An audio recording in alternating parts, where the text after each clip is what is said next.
भास्कर जाधवांनी आज त्यांची भूमिका स्पष्ट केली। उद्धव ठाकरेंची साथ सोडणार नाही असं भास्कर जाधवांनी म्हटलं। माझ्या शिवसेनेवर आणि माझ्या पक्षप्रमुखांवर अन्याय झालाय, त्यासाठी मी लढतोय। 2024च्या विधानसभा निवडणुकीपर्यंत मी तुमची साथ सोडणार नाही असं जाधवांनी म्हटलंय। शिवसेनेमध्ये माझ्या अनेक संधी हुकल्या, मात्र मी नाराज नाही।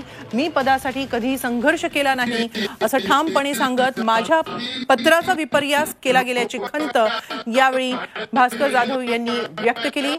यावेळी ते भावनिकही झाले।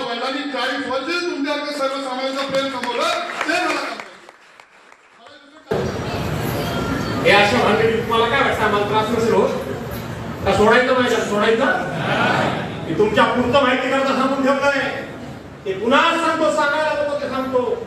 मी उद्धव साहेबांना सांगितलंय, तुमच्या मनात माझ्याबद्दल काय असेल ते असू द्या, मी माझं भलं करायचं की वाटोळं करायचं तुमच्या हातात, तुम्हाला काय करायचं ते करा, तुम्ही काही करा, पण मी तुम्हाला शब्द देतो, तो शब्द मी पुरा करेन की 2024 पर्यंत विधानसभेची निवडणूक होईपर्यंत तुमची साथ सोडणार नाही म्हणजे नाही।